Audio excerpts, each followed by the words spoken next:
Today we want to look at category theory. And what you should think category theory is this kind of meta-mathematics, where when doing mathematics, sometimes you're down to details of a proof, sometimes you zoom out, but whenever you zoom out, it's not zooming out too much. It's maybe zooming out to like, looking at the forest. But category theory is like the 30,000-foot view, right? Like looking down, and you look down on the land of mathematics, and you kind of see it all, right? So you see like topology, which is what we've been talking about in this class, and algebra, algebraic topology after all. You see algebra, the land of algebra. Here's the land of topology. And whatever other branches of mathematics you want to talk about, I'll just do, let's say, set theory. But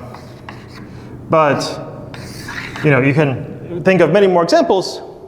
And what you look at is you see that over here in the land of set theory, people have some functions between some set like S and T. And maybe that function has some criteria on it, so perhaps this is like a injection or a bijection or a surjection, whatever it might be, but it's just functions between sets. And over here in the land of algebra, people have some groups, say G and H, and some function mapping between these. And maybe here it's the function something like a homomorphism or something. Homomorphism. Could be an isomorphism. You could restrict these groups to be like abelian groups. But let's just say you have groups in like a homomorphism. In the land of topology, you have some topological spaces. Let's call them X and Y. And you have some map between them. And maybe it's a continuous map, say. It could be more, it could be like a homeomorphism, right? A bicontinuous map. But let's just say it's some continuous map, whatever it might be. And so what the category theorist is going to do is he's going to look down and kind of like squint their eyes and be like, oh, this is kind of all the same thing. Right? There's some sense that all of this is just maps between objects in a space. And so let me make that precise. In the language of category theory, we'll have that a category C includes some objects, which will denote the objects of C. Sometimes I'll get sloppy and I'll just refer to C by its objects. But then also includes some maps, which I'll call morphisms, which category theorists affectionately call arrows. So some arrows or maps or morphisms between X and Y for pairs of objects in your category. Right, so quick example is here, for example, your category could be the category of topological spaces. Right, so here you're working with topological spaces. And let's say your morphisms would be like continuous maps. Your set of morphisms between X and Y, so your morphisms between X and Y is just continuous maps, F from X to Y. Whereas over here, your space, might be the category where your objects is something like, say, groups. Or you could have the category of abelian groups or whatever you want, but let's just say groups, where your morphisms between groups G and H are just, say, homomorphisms.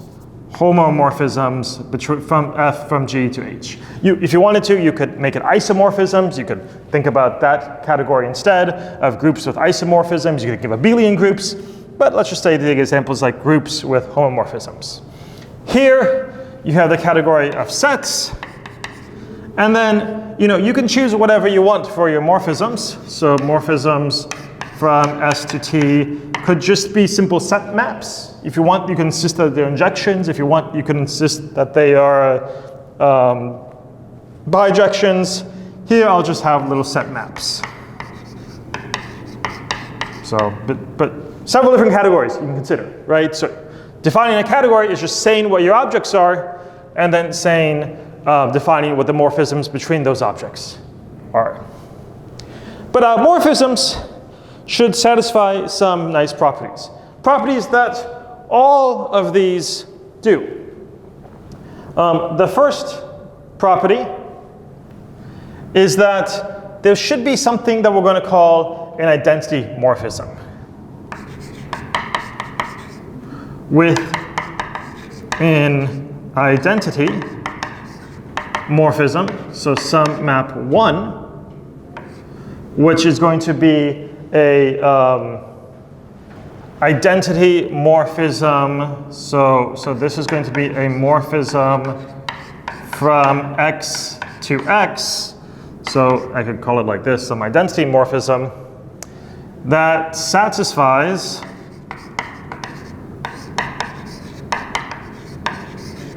that anything composed with identity on either side will just leave that map the same. Oh, I'm doing composition here, and I haven't told you what composition is. So that was a glaring oversight. So let me first, my bad. Okay, you have maps, but you should also have a way, so you have objects and you have morphisms, your arrows or your maps. But in all of these cases, we also have ways of putting these things together, right? Here is some map from G to H. I could think there's some other map from, what's the next letter? E, F, G, H. Oh, I is an awful letter. J for a group? Oh. But there's some, say you have a homomorphism from G, H to J, then you can think about the composition of those. Right? And exact same thing here. If you have some R as a set, gross, and some set map G from T to R, there's a composition of these. And same thing here. If you have some other topological space Z and some continuous map here, then you have a composition of those, which would also be continuous, right? So in all these settings, we can take composition, and so, squinting, we're like, they all have this thing in common called composition. So there's just going to be this thing called composition,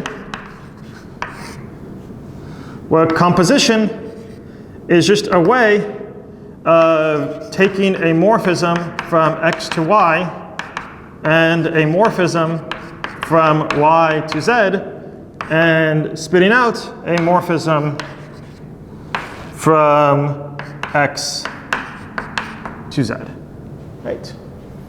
Where typically we'll think here is some morphism F, here is some morphism G, and those will return G composed with F, right?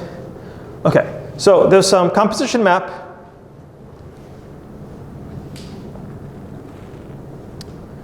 That's going to satisfy something. Among your morphisms, we'll have a special morphism. That's an identity morphism. This is what I was alluding to before. An identity morphism, which I'll just call 1, or 1 sub x if you want to specify its identity on x, which is a morphism from x to x. So you should think at this point that the identity morphism is just going to be, in all of these cases, the identity map. The map that sends things to itself. So it's a map from G to G that just sends every group element to itself, or a map on a space, X to itself, that sends everything, every point to itself, same thing for a set. But that's not actually baked into this definition. Here I'm calling it the identity map, but it doesn't have to act like identity. In all these cases it does, but I'll show you some examples in the future perhaps, where it doesn't have to be an identity. We just call it the identity. So it should act like the identity, but it doesn't always have to be exactly the identity map. Okay, so once you have an identity map and you've defined this notion of composition now, then we should say that composition plays well with identity. That identity composed with F and F composed with identity should both just be F. These are saying slightly different things if you stop and you think about it, because here's, let's say your F is some map from X to Y. So if F, so it's like a little note, F is some map, say, from X to Y, then what would identity composed with F be? Well, if you're doing identity composed with F, that means you're doing identity map after you do the F. So this would really be an identity on Y. Whereas here, if you first do identity map and then F, you need to first do the identity map on X and then do the map F. So this is actually an identity map on X. So these are not the same identity map. Where you compose, the side you compose on tells you if it's an identity on the Y or an identity on the object X. But either way, it should be the same. The composition should just be equivalent to the map F. And we should also have that this composition is associative. So, associative. So that F composed with G composed then with some guy H should come out to be the same as F composed with G composed with H. So here I'm thinking I have three different morphisms, F from like X to Y, G from, I guess if I'm doing it this way, H would be from X to Y, then G would be from Y to Z, and then F would be from like Z to, you know, omega or whatever. Okay, this was I probably should have written these backwards. Maybe I'll write them backwards. You know, H composed with G composed with F, and H composed with G composed with F, just to be consistent with how we were calling F and G up above. So now I'm imagining I have some guy H, which is a morphism from like Z to some other space. Omega, or whatever you call it. Whatever comes after Z in the alphabet.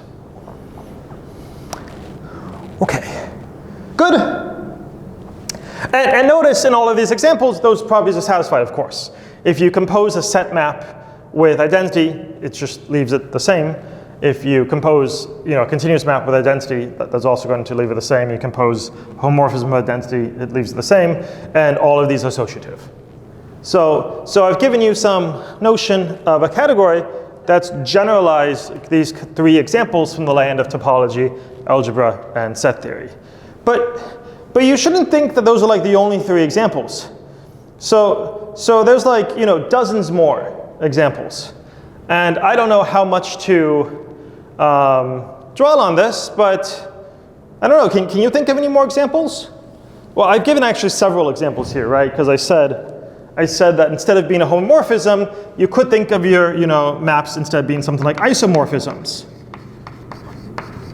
Then if you're thinking of groups with your objects are groups and your morphisms are isomorphisms, that still satisfies that identity is a special isomorphism. Composing with identity leaves things the same, and composing to isomorphism gives you an isomorphism. So that also is going to work fine, right? Instead of groups, if you wanted to restrict to like something like abelian groups, that still works fine, right? So you can restrict these objects. So there's actually like several examples here. Instead of just set maps, what if you did something like injective maps? Would that work? Do you have an identity injective map? Well, the identity map is injective, so that works. And is the composition of two injective maps injective? You betcha, right? And it's also associative. So you could do something like injective maps if you wanted to. You can check that it could also work as surjective. The composition of two surjective maps will be surjective, is that correct? So from the first space, you hit all of the second space. From the second space, you hit all the third one. So from the first space, you hit all the third one. So it could be surjective, or it could be bijective. So you could restrict these to any one of these, and that would work. Or if you wanted to have some kind of restriction of just looking at special kinds of sets, that could be fine also.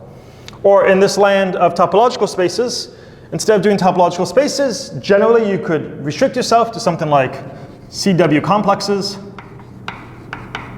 or whatever else you want to restrict yourself to, like nice spaces of some kind. Instead of doing continuous maps, you could restrict yourself to something like homeomorphisms.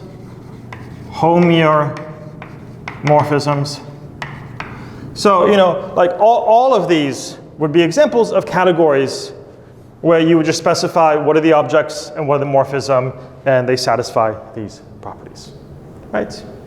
But there are some other examples too that look quite different than this. So let me give you an example from set theory that looks quite different than this. Your morphisms don't actually have to be maps. Like the intuition is you can't think of them as maps, but all they need to be is like if you have two objects, it's some like, you know, arrow between those two objects, some way of relating those two objects where there's some notion of identity. So what we can think of is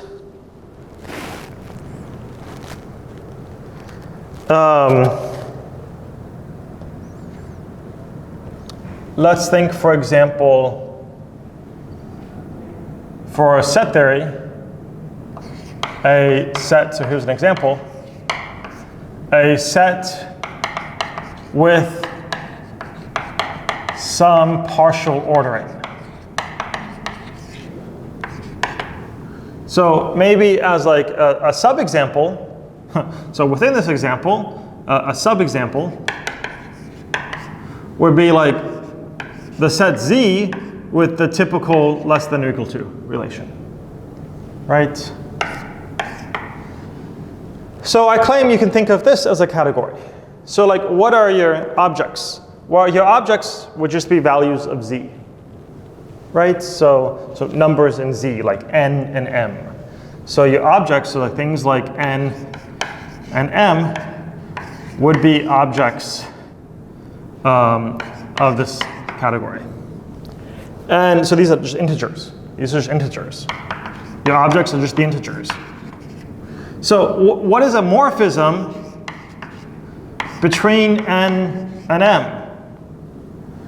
Well, depending on what N and M are, your morphism, you only have one. There's only one morphism. There's only one morphism between N and M. And the morphism would either be N is less than or equal to M, or M is less than or equal to N. Okay, well, except for in the case when N equals M, then there's actually two, because both are satisfied, right?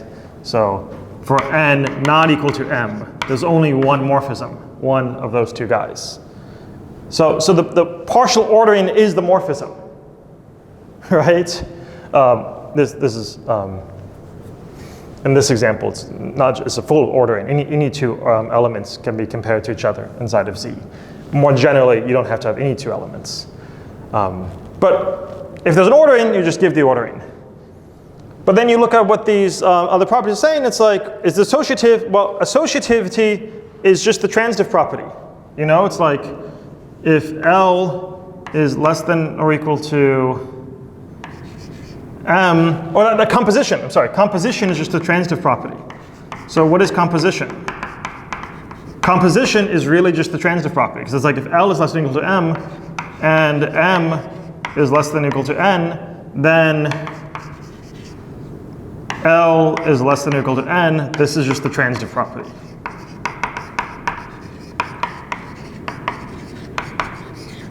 Okay, so this is a really weird example, and it probably doesn't help you at all to think about this like as a category, but you could, and I'm just making the point that these morphisms don't actually have to be maps.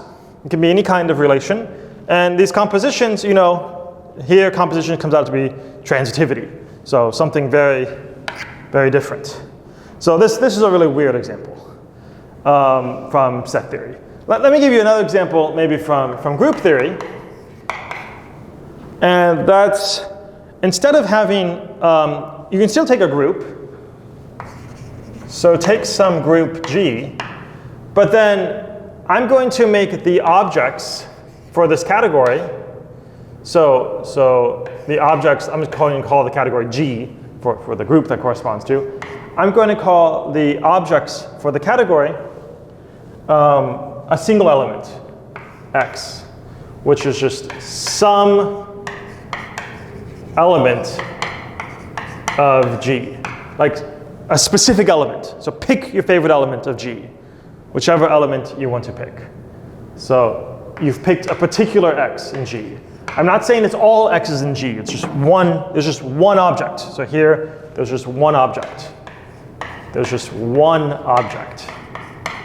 So if you want to represent this with a picture, here's your category. There's a single object in it, X. It's a very uninteresting category. But now let's think about morphisms.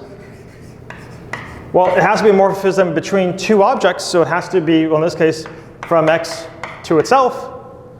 And it's like, well, what could be a map from X to X? And I'm going to define this map to be all of the elements of G. So this is really bizarre, but what I'm going to have as my picture is I'll have arrows from X to itself. So a morphism we think of as an arrow, where each one of those is an element of G. G1, G2, G3, so forth. However many elements of G that you have. Okay, this kind of seems dumb, but I'm trying to show that this doesn't have to follow your intuition. Here, a morphism is an element of a group, right? And you have just a single object that you've specified X. We just think of X as just a point. It doesn't matter what X is. X is going to be useless. X can be anything, it's just some point. But we want to check that we satisfy these properties.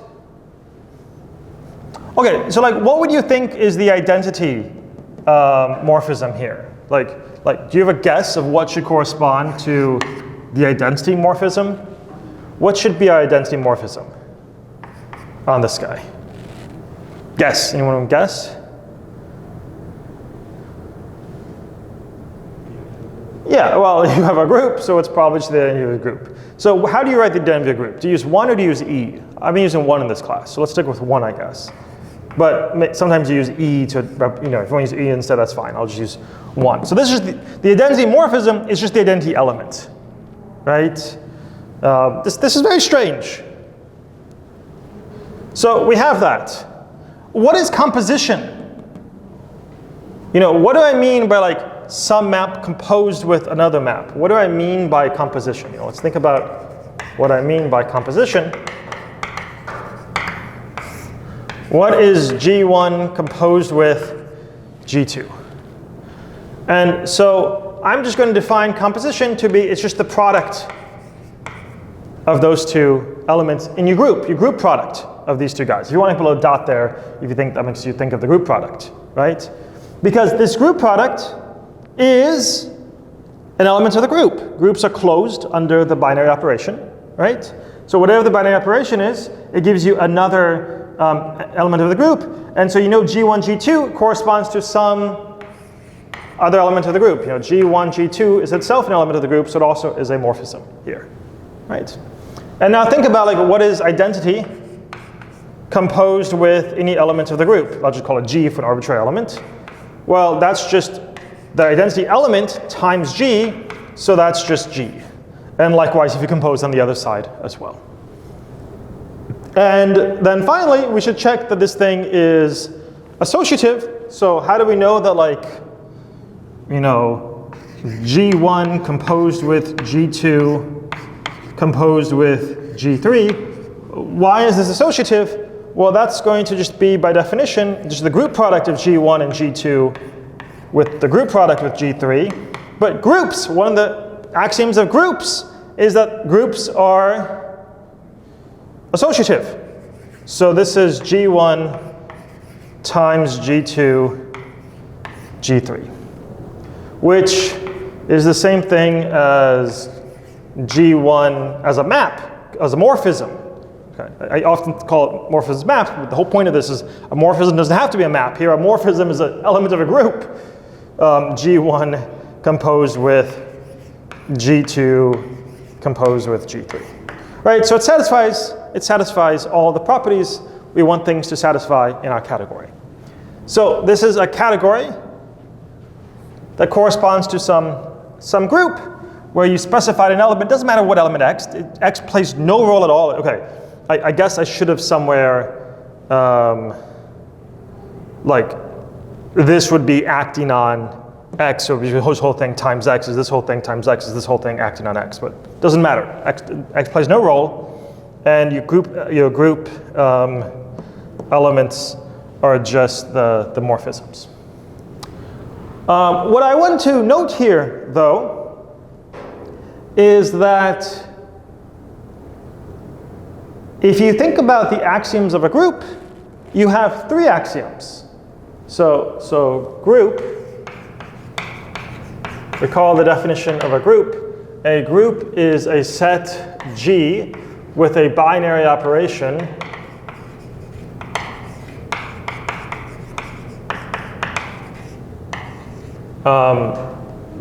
whatever your binary operation is. That's okay. I'm going to include this in like the preamble. That should be closed on the group, right? So you can think of that as one of the properties. There should be some map that takes the 2 elements of the group and returns another element of the group. So it's closed. But then your axioms of a group, do you remember what they are? We've already used 2 of them. One is there's an identity element. There's an identity element 1, and identity elements, do exactly what you expect them to be. Multiply on either side by G, and you end up with just G. This is your binary operation. Remember the other properties? What are they? There exist inverse elements, so there are inverses. So given any G, there exists some G inverse, so that is the identity. And I'm going to list that as the 3rd property. And then our 2nd property, which we skipped, is the associative property, which we used right here, which is if you have some G1, G2 times G3, that's the same as G1 times G2 times G3. Okay, so these were your axioms of a group. Notice when we checked that it satisfies the properties of a category, we needed the first axiom to get identity element. We needed the 2nd axiom to get the associative property of composition. We didn't need the 3rd axiom.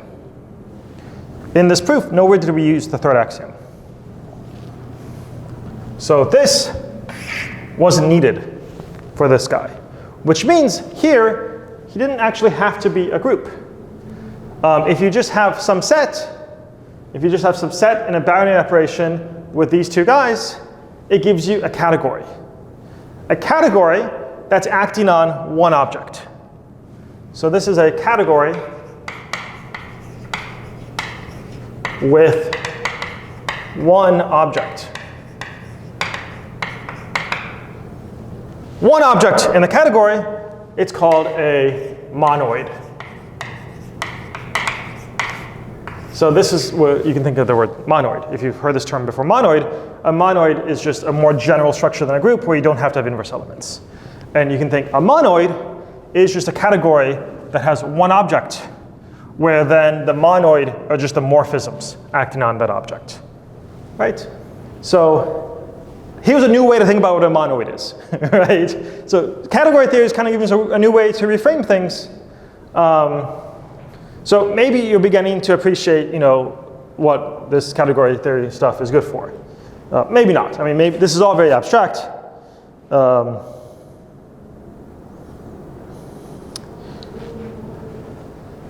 There were more examples we could have done.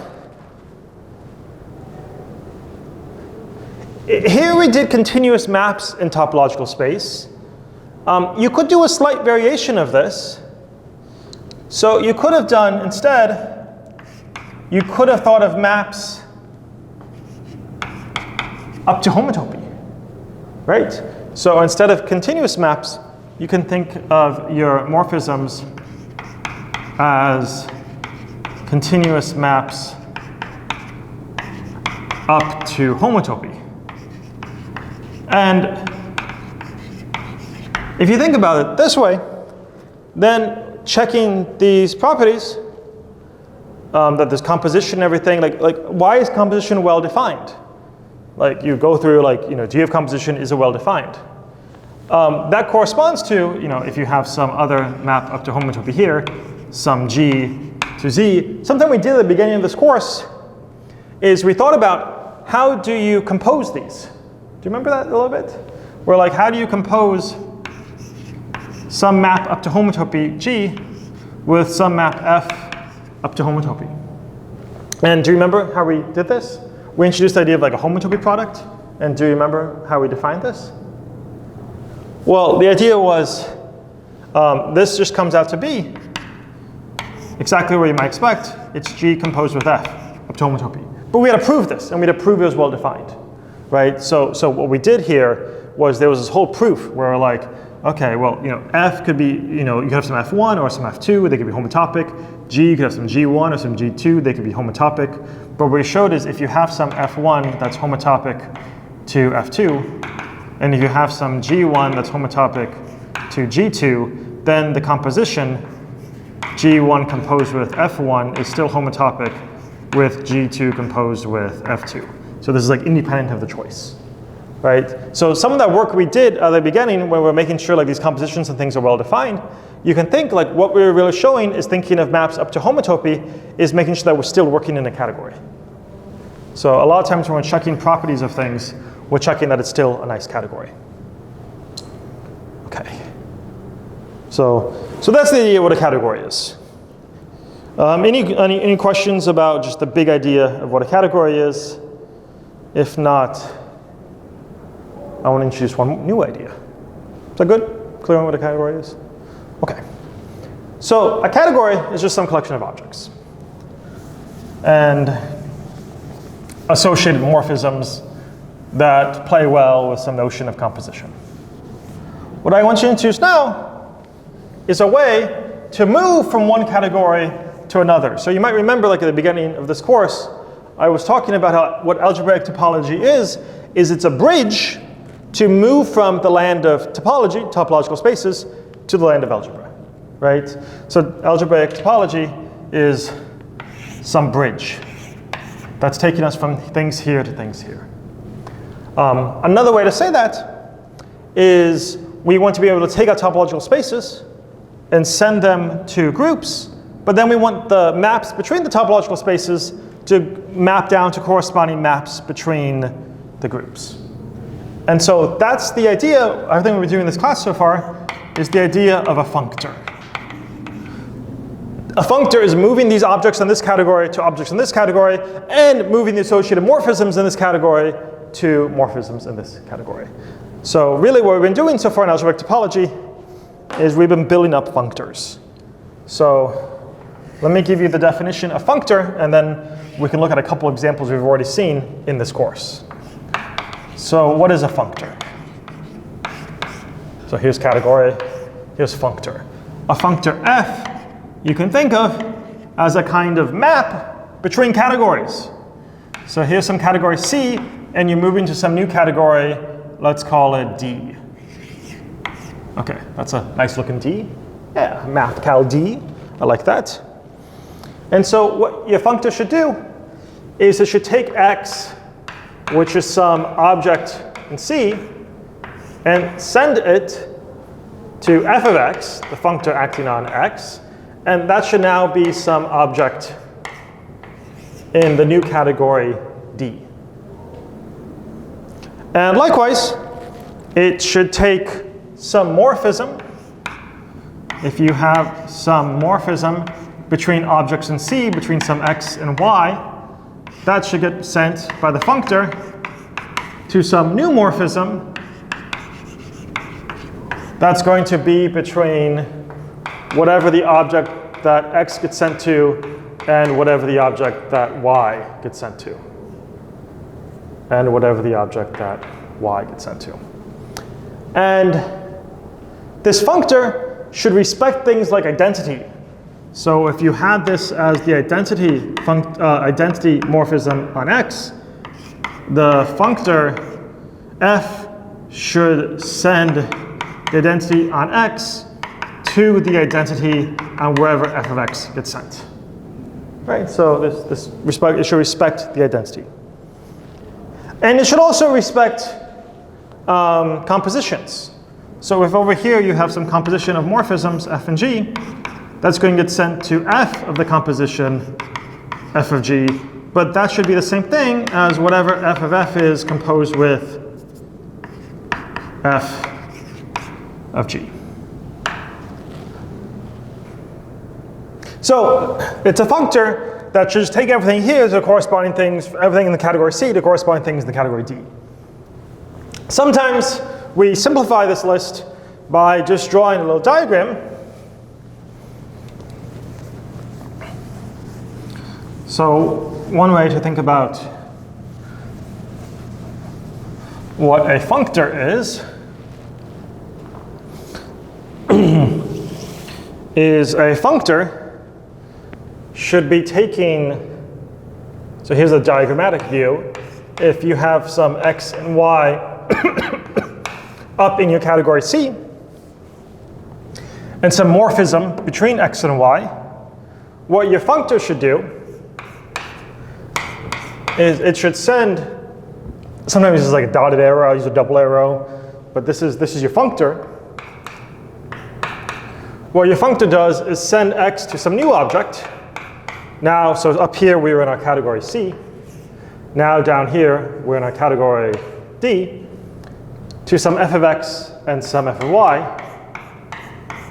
And f gets sent to some corresponding morphism between these.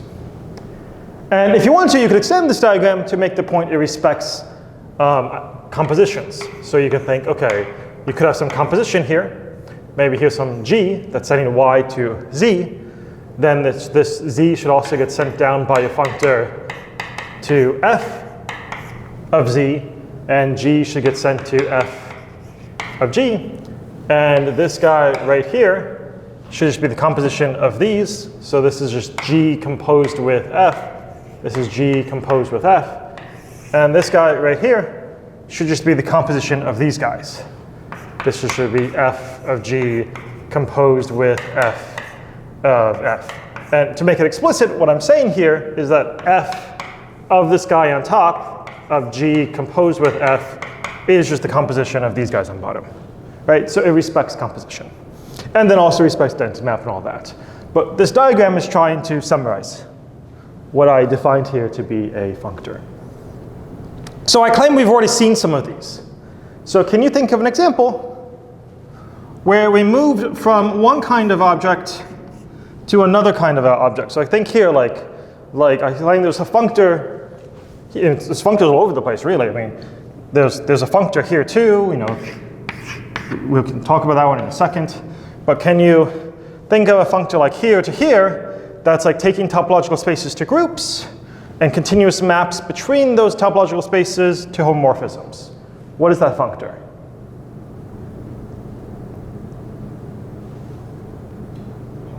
Homology, right? So an example of a functor would be just homology, like let's say Hn, right? You can think of Hn as being a functor from topological spaces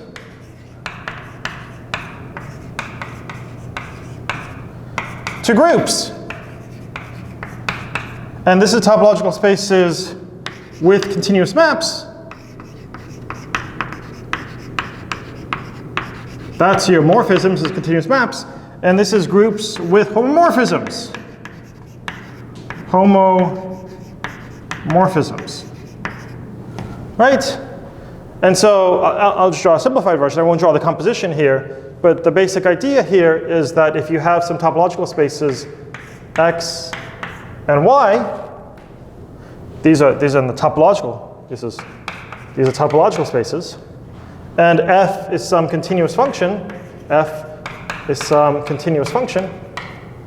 Then what is the group that x gets sent to, and what's the group that y gets sent to by our functor Hn? This is my functor Hn. Well, it's just going to get sent to Hn of x, right? That is the group. We just call it Hn of x, right? It's a group, and actually an abelian group, and Hn of y. And where does f get sent to? Well, we don't call it Hn of f. You know, we could have called this the whole time Hn of f, but that would be awkward. Instead, we call it, do you remember, just f star for the induced map. And we call the induced map, we showed this like several lectures ago. H star is a homomorphism. Homomorphism. I think we showed this. Didn't we show this? Or I waved my hands about it or something? Okay. so it's just setting a continuous map to a morphism. It's setting these topological spaces to groups. Can you think of another one? What's another example that we've seen already?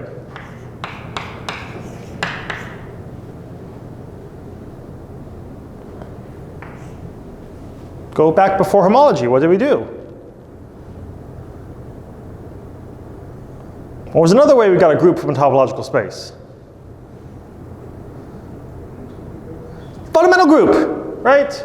So pi1. So we also have something from x to y where we have some functor pi1.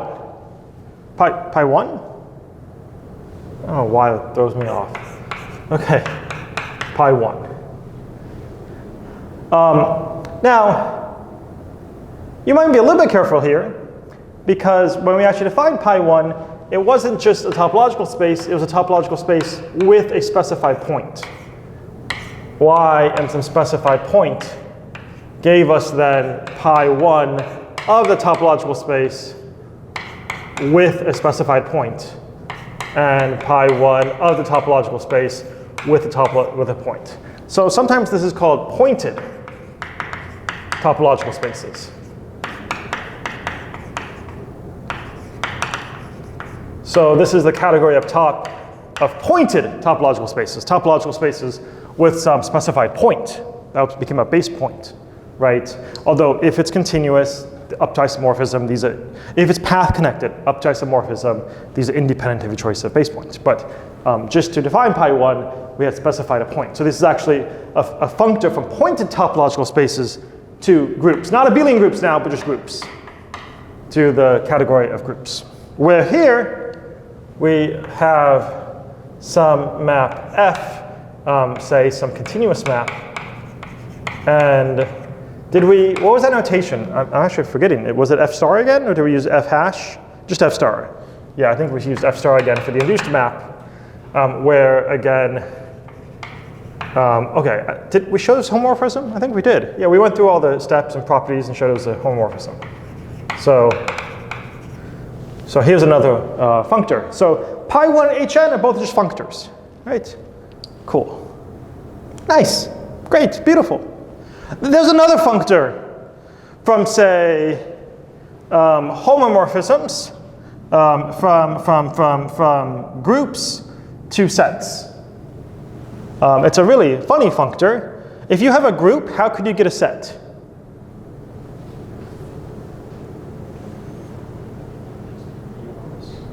Well, the group already is a set.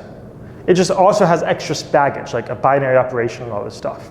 And so if the group just forgets about that binary operation, it just is a set. So this is sometimes called the forgetful functor. This is the forgetful functor, where the group just forgets that's a group, and now it's a set. It forgets the binary operation, right? And now instead of having like a homomorphism between two groups, you just have a set map between two sets. So if you ever hear the word forgetful functor, it just means you move from one category to another by losing some of the structure. You also think of a forgetful functor from like rings to groups, right? So you just forget part of the structure and you've moved down to a different one. Okay, so here you have functors like hn or pi1 or 2 that we've seen as functors going this way. What if I wanted to go from topological spaces to sets? Well, I could do a composition of these two functors. Wait, functors can be composed? So we could think of the category of categories. And then each object itself would be a category, and our morphisms would be functors.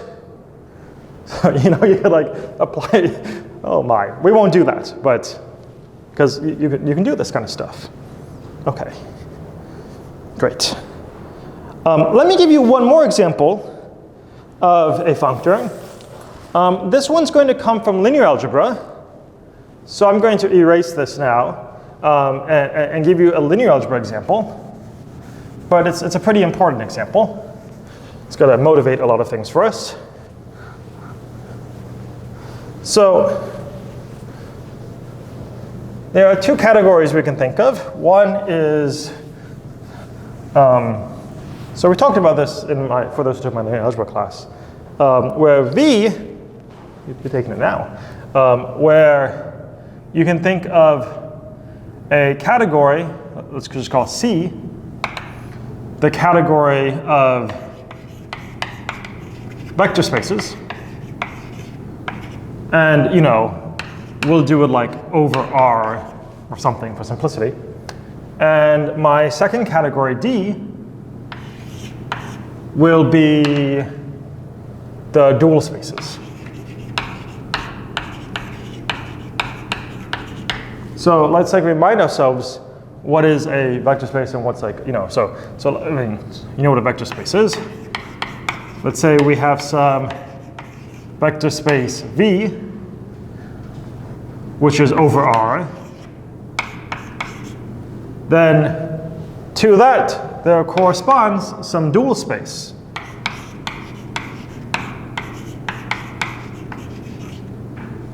Often denoted V star. And do you remember how this is defined? What is the dual space? Yeah, these are just linear maps.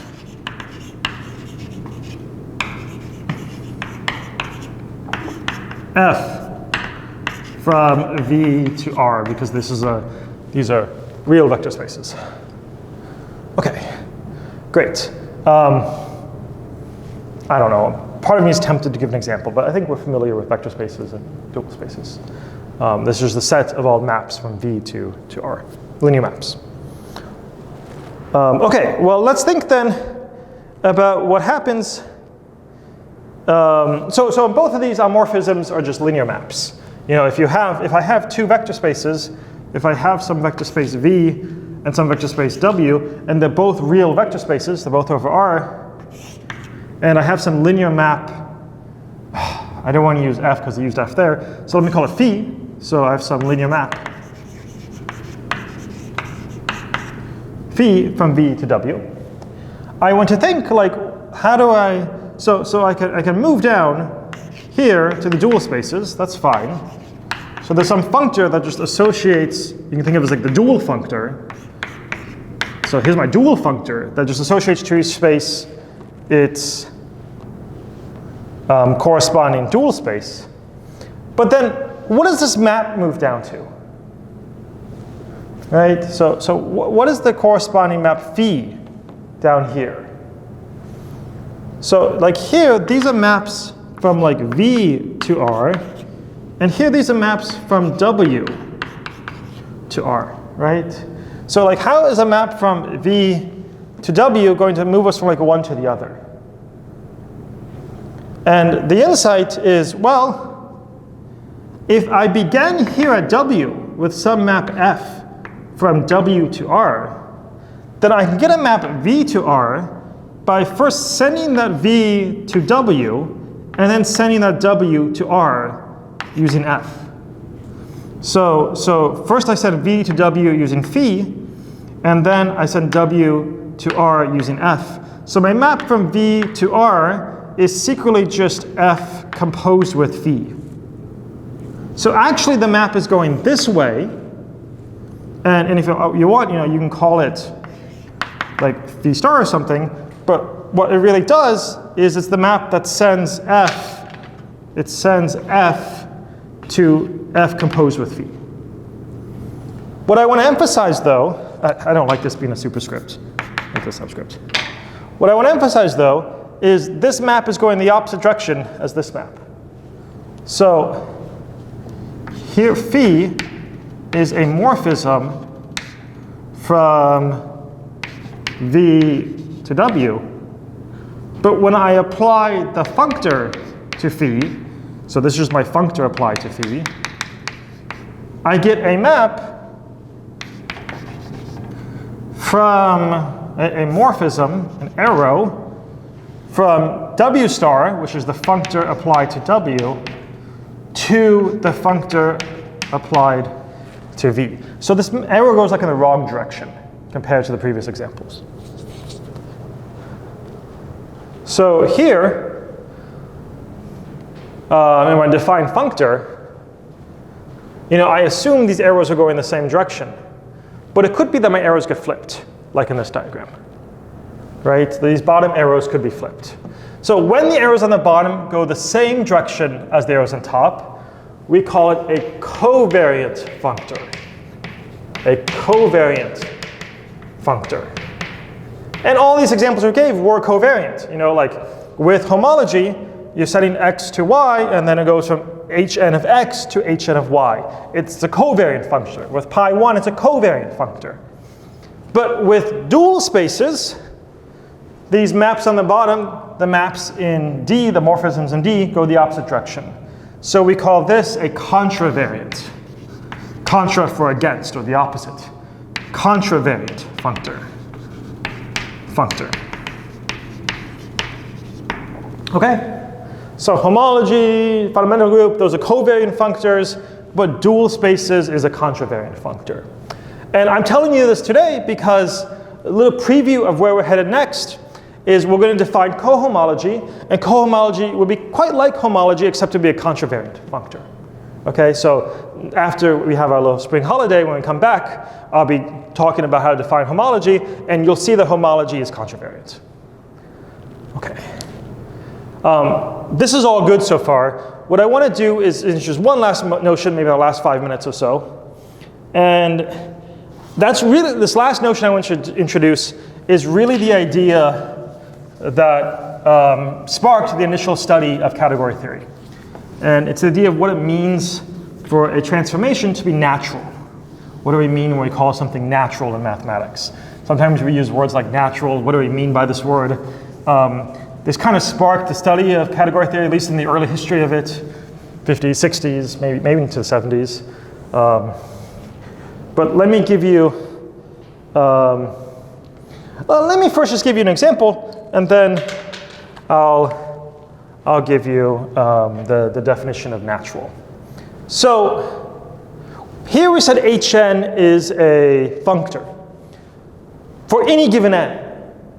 Which means if you think of some other like Hn minus 1, that's also a functor. So we have two functors you can think of. You know, H2 and H1, or whichever ones you want. There are two functors, Hn and Hn minus 1, are both functors from space, like topological spaces to groups. Actually, abelian groups to groups. And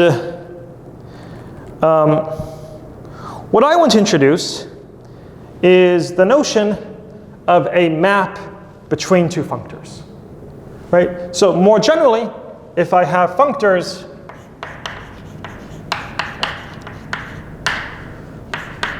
f and g between some category C to some category D, I want to introduce the notion of a transformation from one functor to another. Now, that might seem like a really strange idea, like how you transform one functor into another, but remember we have one. Like, how do you transform Hn stuff to Hn minus 1 stuff? So here's our example. Giving the example as I build up the general definition. How do you send stuff in Hn to Hn minus 1? You know the answer.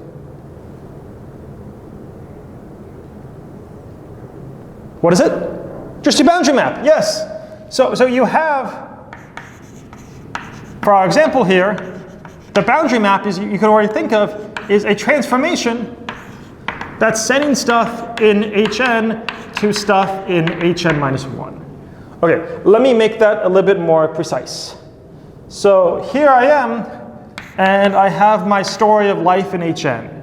You know, I have Hn of x, and maybe I have some map f that sends me to Hn of y. You know, life is good in this Hn world, and I have composition and everything. You know, I have, if you want, continue the story. I have Hn of say z and some g, and I can compose, and this is all taking place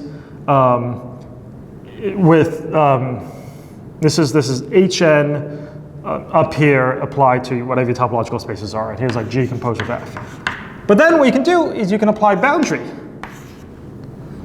You can apply boundary. And then that sends you down to a corresponding story down here.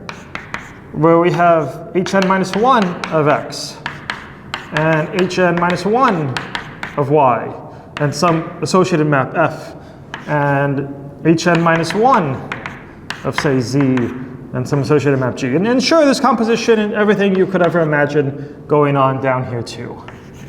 G composed with f. You know, everything's great. But when we introduced boundary, we spent like a long time. There's like all this like algebra we went through, and we showed that there was this nice property satisfied that made sure that this diagram here is commutative. This diagram here is commutative. That is, in particular, we showed that f composed with boundary, which is often just written f boundary, or if you want, you can call these the induced maps. Sure, call these all the induced maps, since they're induced by some map f between x and y and so forth. F composed with boundary is the same as boundary composed with f. If you start off here and you map it over to hn of y, and then you take the boundary, that's the same as if you first take the boundary and then you map it over. We actually constructed this to satisfy this. So you maybe go back to a lecture and like, we constructed this to satisfy. The difference between these was something that dies off in homology, right? So we constructed this to satisfy it. So the boundary map plays nicely by being commutative. Not only does it move you from one functor to another functor, but it kind of like respects the functor by commuting, make this a commutative diagram. And this also commutes, right? This is also a commutative diagram. And so that's what I'm going to mean by saying that some transformation between functors is natural. So this T is called a natural transformation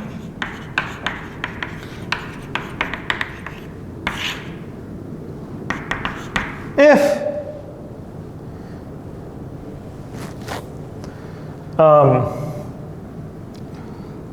so T is sending a functor here to a functor here, but what we should think is like for everything that's an object, so it's like for all objects in this first category, there's some T applied to that object, which is just going to be sending you from, so T applied to that object is just going to be sending you from,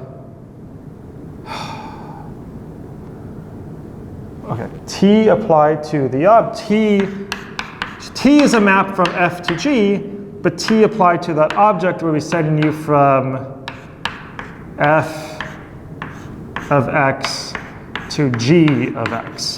That's what I mean to have T as a map from F to G. Like, what does it mean for partial to be a map from h of n to hn minus 1?